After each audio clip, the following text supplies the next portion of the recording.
Hola a todos. ¿Hace un poco de física? Vamos a continuar con la explicación del tema de campo eléctrico. Y lo hacemos con la llamada ley de Gauss del campo eléctrico. Hay situaciones en las que el campo eléctrico está creado por cuerpos cargados que no pueden suponerse puntuales. Entonces se hablan de distribuciones de carga. La relación entre esta distribución de carga y el campo eléctrico lo establece la ley de Gauss. Supongamos una carga positiva rodeada por una esfera imaginaria de radio r. En todos los puntos de la superficie de la esfera se cumple que el campo eléctrico es K por Q partido R cuadrado. Podemos poner esa K con su expresión 1 partido de 4pi epsilon sub 0. Recordando que la superficie de una esfera es 4pi r cuadrado, observamos que ese 4pi r cuadrado lo tenemos en la expresión del campo eléctrico. Por lo tanto, podemos poner superficie de la esfera. Si ahora pasamos la S multiplicando al campo eléctrico, nos quedaría Q partido de epsilon 0. Bien, pues eso es el llamado flujo eléctrico. E por S igual a Q partido de epsilon 0. Y el flujo eléctrico se mide en voltio por metro. La ley de Gauss del campo eléctrico nos dice entonces que el flujo del campo eléctrico hacia el exterior de una superficie cerrada es igual a la carga encerrada por la superficie, por esa superficie, dividida por la permitividad eléctrica en el vacío. El valor de la permitividad eléctrica en el vacío es el que os apunto con sus unidades que os lo darían. O también os darían el valor de K y despejaríais ahí, como K es igual a 1 partido 4pi epsilon 0, despejaríais epsilon 0.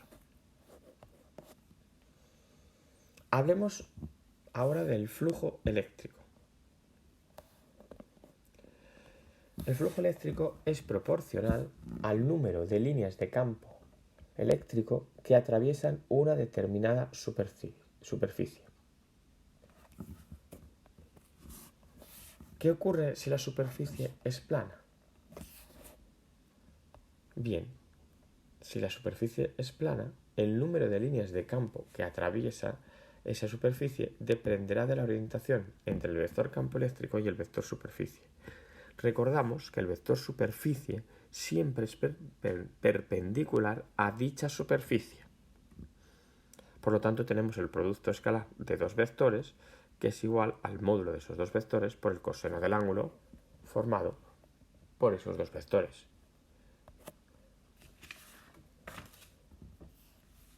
Si la superficie no es plana, entonces se buscan superficies muy pequeñas, es decir, diferenciales de superficie, y se calculan los diferenciales de flujo. Luego se suman esos diferenciales de flujo, es decir, se integra. Bien, la integral nos va a dar la carga encerrada a partir de la permitividad en el vacío. No vamos a desarrollar toda esa integral. Una de las aplicaciones de la ley de Gauss es el cálculo del campo eléctrico debido a un conductor esférico.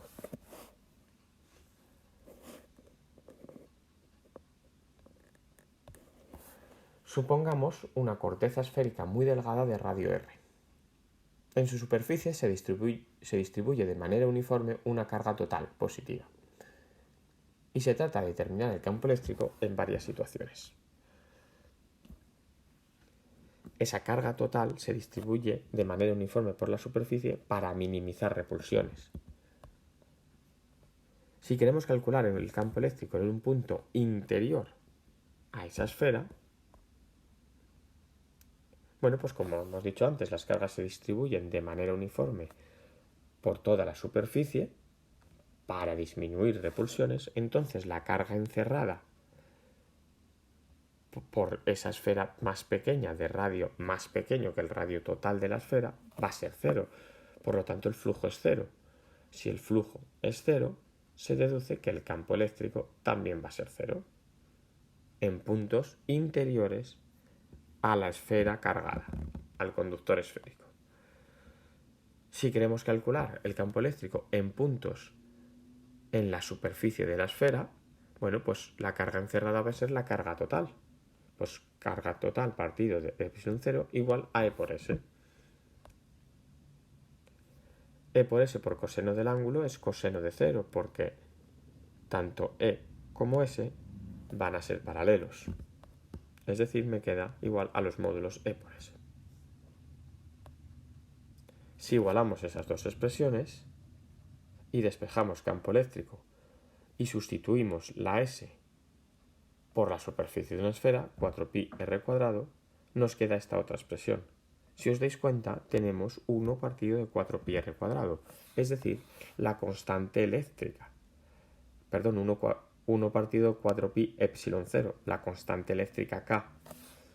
Por lo tanto, el campo eléctrico debido a un conductor esférico en puntos de su superficie nos queda K por Q partido de R cuadrado. Es decir, la misma expresión del campo eléctrico generado por una carga puntual.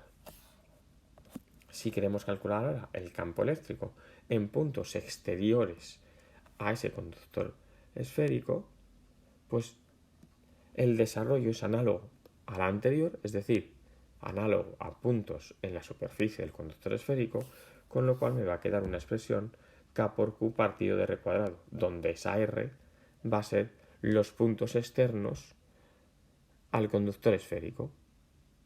Es decir, nuevamente, expresión análogo al campo eléctrico generado por una carga puntual en un determinado punto. Hasta luego.